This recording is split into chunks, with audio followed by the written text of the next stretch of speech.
Hello, YouTube. This is the art of prepping. 7 things you want to minimize to maximize your long-term food supply. Let's get right into it. Heat. This is one that we can typically mitigate, but there are some people who store their food in attics or non-temperature controlled garages.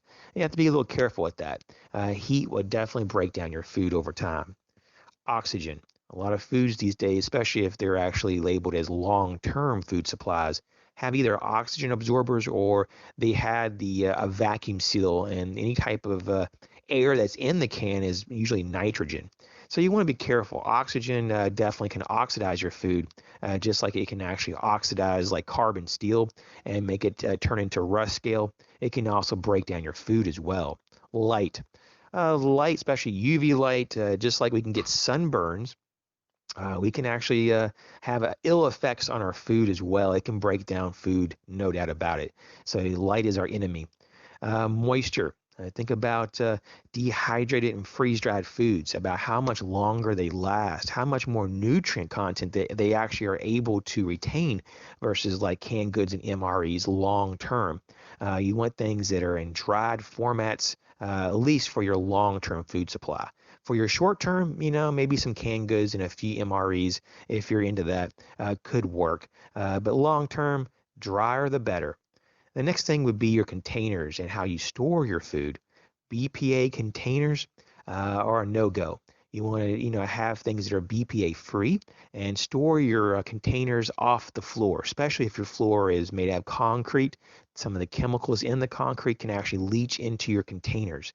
So always have like a good 6 to 8 inches between the floor and your canned goods or any type of containers or food supply.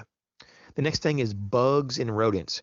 Obviously, they can eat your food and, of course, cause a big mess. If not, they can defecate in your food and they can basically make your food very toxic and unusable. So that's a no-go. And the last thing would be theft.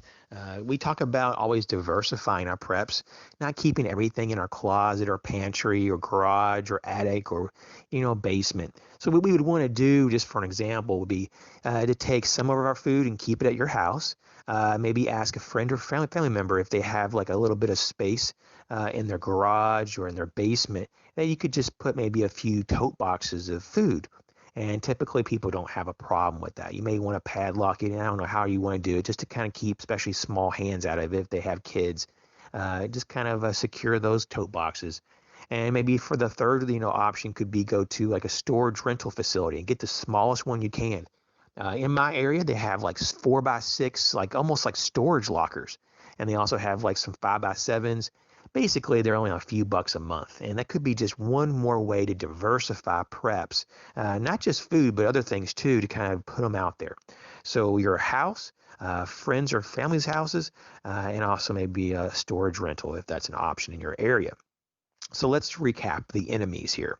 For long-term food supply would be heat, oxygen, light, moisture, BPA, containers, and how you store it, bugs and rodents, and theft. So how would we mitigate that? Simply put, we would want cool locations, oxygen-free locations and containers. We want dark locations. We want dry locations, proper containers and storage. We want bug and rodent free, areas. So we want things sealed off. Whatever rooms that we keep this in, we want to have mouse traps, other things too, just in case. But in particular, all the ways into that room should be sealed, even with the door and the windows, anything like that should be all very tightly sealed. And lastly, theft. You definitely want to practice OPSEC, which is operational security procedures, not to talk about your food supply and where you keep it, especially if it's your emergency long-term food supply. So by keeping it quiet and on the lowdown, and diversifying its location, you can, definitely weather a long-term emergencies without having compromise. So hopefully this was helpful. Thanks again for all the support. Welcome all the new subscribers. I get a lot of cool subscribers join every day, and I just want to thank you for all of your support. If you have any questions, feel free to contact me. Thanks a lot.